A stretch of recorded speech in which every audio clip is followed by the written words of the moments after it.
Hi, everyone. As I wasn't planning on recording anything this weekend. I was just going to skip it, but then Marie and I watched a movie, and now I can't help it. I have to talk. At the end of the night, we'll usually put something on just for a little while to wind down right before bed. And it's October. You know, it's coming up on Halloween, so we decided to watch a that-themed movie. We start browsing, and there's this like Demi Moore, like a newish movie with Demi Moore and like Dennis Quaid. And I turned to Marie and I said, like, look, there's a 90s cast in this one. I wonder if it has 90s storytelling elements too, you know, something that might connect with us. So we try it, and it very much did not connect with us. And immediately, it was just awful to both of us. But we started guessing at what Act 2B, right, the internal transformation of the protagonist, what that would be. And it's Demi Moore. And so like, okay, she's going to, you know, realize her value. Oh, she'll obviously come to accept herself and identify her strengths. She'll employ those strengths to like become an executive in the industry that she feels oppressed by, and she'll change it.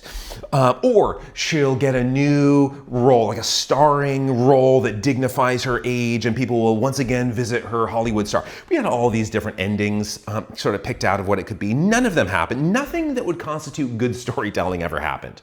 I mean, Hamartia, if you go back to Aristotle's Poetics and you're looking at a tragedy, the downfall of a character kind of traced back to a bad decision, whatever. Okay, like it had that, but that's the hardest storytelling just like form to pull off. It requires mastery of subtlety to do it. And this is the least subtle story I've ever encountered, as evidenced by halfway through, Marie turned to me and said, I think this is a Rob Zombie movie.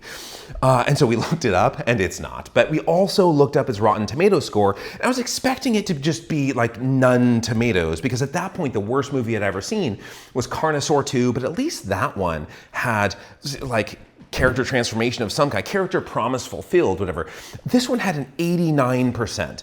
And I wrote down some comparisons because we looked up other movies too.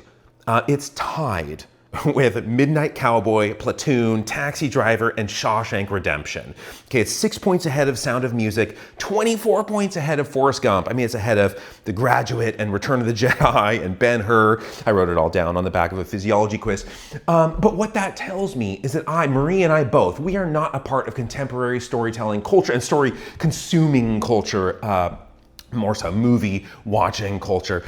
And that's not, I'm not saying like objectively, our predilections are superior to pop culture, because I think the inverse would be true, where pop culture would assume that they are, superior to our tastes.